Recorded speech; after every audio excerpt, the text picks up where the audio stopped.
with the men from East Limerick as it's hand passed over the head there, and a chance for Ballybrown to sweep it away, and it's James Coughlin with a short pass, doesn't go to plan though, and Jack Cosgrove with the shot. Cosgrove has the look at the post, the umpires are looking, the umpires seem to like it, and the number 15 he punched there with close attention, and a second shot at the post from Jack Cosgrove. Has he made it 2 from 2? I think he has, indeed he has.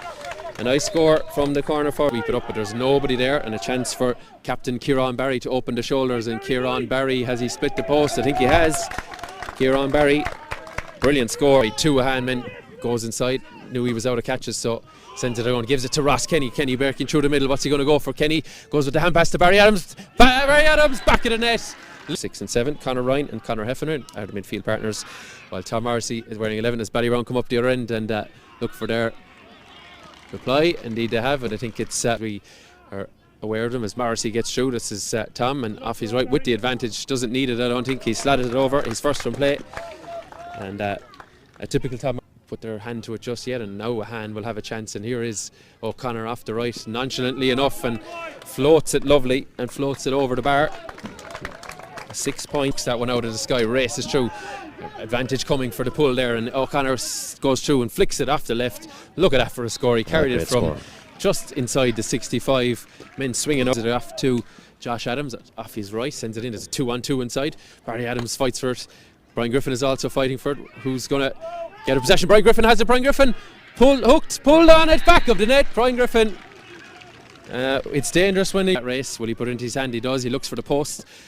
Does he catch it well? The crowd on the far side like it. Lovely score by Barry Adams. Very effective forward when he gets in the mood, and lovely finish there. Kept in play, and it comes back to Kieran Barry. Now he's going to have a go. Kieran Barry off his right. Where's that going? Straight over the green spot here in Clahan. Kieran Barry didn't just admire his passing there from Conor Bickford, I think it was.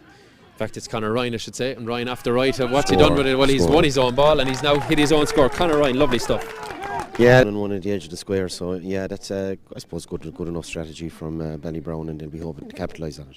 Yeah, Ballybrown managed this season by Kevin Lally, who was a selector under Henry Shefflin. Ball going into Brian Griffin. Griffin doesn't even need to gather it.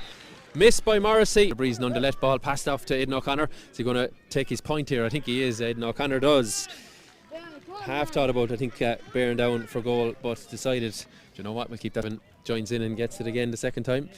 Sends it off to, but it's been intercepted. As a chance of a strike on goal, and has that gone over? I think it has. Carnett starting to try and wrestle back some control of that battle as John O'Connor has the space and sweeps it over, and John O'Connor wearing the number 12 shirt, and you'd like to look at him. So fluid's very important on a day like today. Ball comes down to this left channel right at the sideline, and Tom Morrissey, I think it is.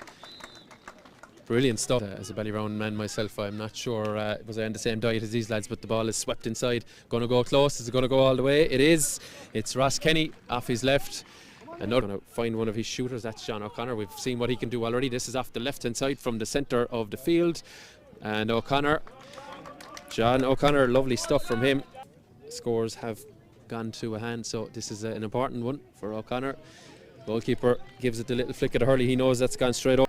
Kenny Power for company, sends it back to Conor Ryan. Conor Ryan from the middle of the field. Where's that going to go? And it's an immediate response. Great work by Morrissey and a great finish.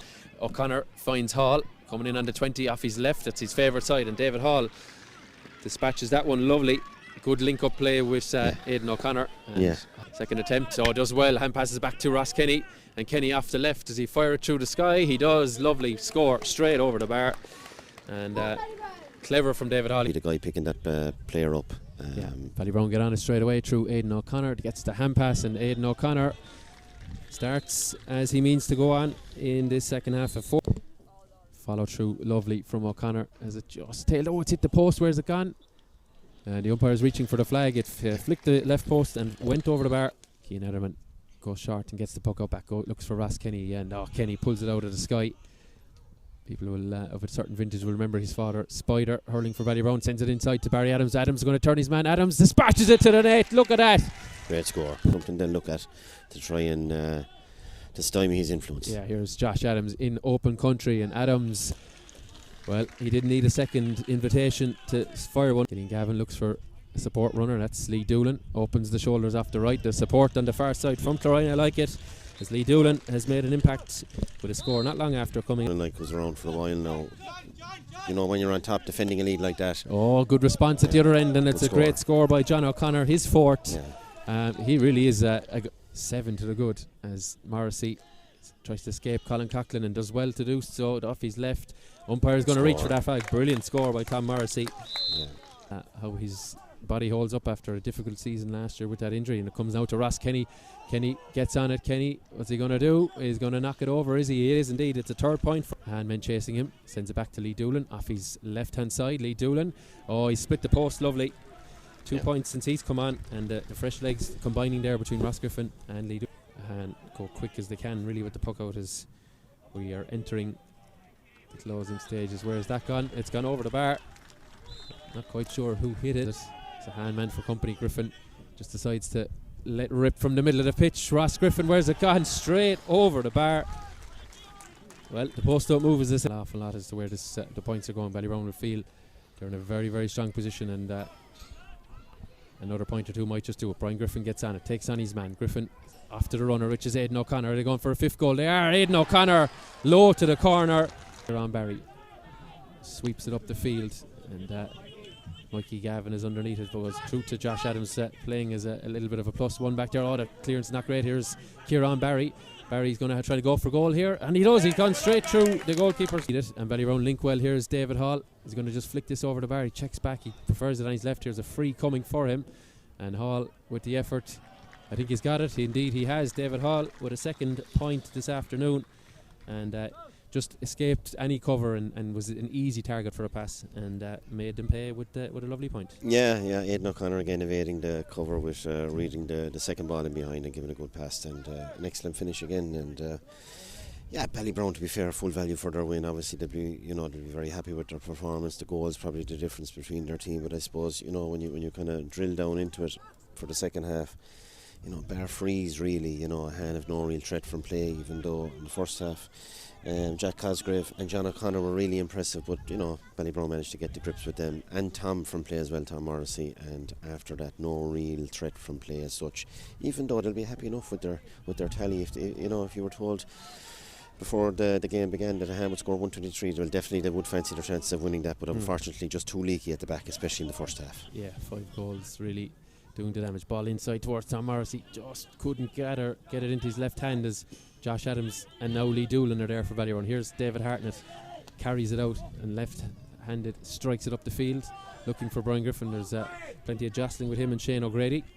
There's a foul there by Griffin, and Ahane being their interest now to just get this up the field pretty promptly. Ballybrown have plenty of numbers backed up. They have an entire half back line, and then they have 4 or 5 in fact back inside, and they're inside maybe the arc, as it were, inside the D.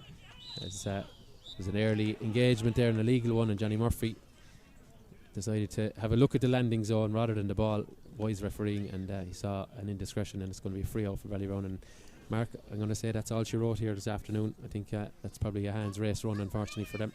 Yeah, I think so. And again, very well organised there. Ballybrown getting men behind the ball, and one up for the ball and a couple waiting for the break, and they've been very good in their understanding of that all day long, because they picked up most breaks. And when it was a battle for the break as well, they've managed to win those, because they seem to just be a little bit physically stronger than Ahane. So Ahane, good understanding in their play. And have you... You're very welcome back to Clahan. We're here after the Ballybrown and Ahane match. I'm joined by the player of the match, Aidan O'Connor. Aidan, first round of the championship, you suppose you come into, you don't know where you're at. You delivered a performance there and you got the victory to match. You must be happy with that. Yeah, that was the most important thing coming into today. I suppose the last couple of years, the likes of Munger, Kildimo, they always came up against Ahane the first round, and they kind of fell at the first round, and the momentum builds after that, and losing becomes a bit of a habit, I suppose. So we were just kind of focused on getting that win first day out and kind of trying to build that momentum, that winning habit. 5 goals in total. I know you got the 5th one there, but before that, Barry Adams and Brian Griffin did some serious damage. I mean, once you realised that once the ball went in there, they were capable of doing something. I mean, 3 goals in the first half, that gave you the platform then for the victory. Yeah, very important. We said we target goals. I suppose 2 boys inside, they're massive men, like just high balling on top of them. They're well able to win their own ball. Like we reaped the rewards of it there today, but I suppose we have to back it up now next week against St. Patrick. Yeah, you're obviously coming up from Group 2. You were in the quarter final last year. I suppose I know you're saying Ahane have been up at this group, I think, since 2019 when they won Group 2. They've that experience of playing at the top table. I suppose you find there's a step up between the groups. With the greatest respect to everyone in Group 2, these teams are, it's the top 5 or 6 teams you're coming into. Yeah, I suppose like getting that experience against the top teams, getting to play 5 games is obviously massive. It's still a good standard in Senior B. Geez, don't get me wrong, but you want to be playing the top teams week in, week out. I suppose when you're not playing them, when you're coming meeting them in the quarter final, there is that step up you have to get used to. So I suppose when you're up there, you want to get as much experience and bring it on if you get to a quarter or semi final. Yeah, talk to me about your own goal there. I think Ahane maybe were coming, and it was probably a vital score at that point. But Brian Griffin spotted your run, or maybe you spotted Brian Griffin, and you decided to take the shot on early. I don't think anyone was maybe expecting you to shoot from so early. Yeah, I suppose Brian just caught the puck out. Brian wins the ball from puck out 9 times out of 10. There's no moving out of the way, so I suppose I had a bit of a breeze behind me and just hit it and went in anyway. Yeah, talk to me. So round 2 is Na Piarsaigh. We've know all about Na Piarsaigh for the last I suppose maybe 10-15 years. Obviously narrowly beaten in the county final last year. So you'll know that today was good, but it's about backing it up the next day and trying to improve on all aspects of your game heading into a team like that. Yeah, Na Piarsaigh have been the standard bearers for the last 10-15 years, I suppose, so you're always going to be targeting that game. And look, we didn't hurl for 60 minutes today, but that's what you'll be looking for to get a victory against Na Piarsaigh. Okay, perfect. Thank you very much, Aidan, the player of the match. Tom Clancy signing off here in Clahan. A reminder that later this evening will be Doon versus Na Piarsaigh at 7 p.m. on streamsport.ie.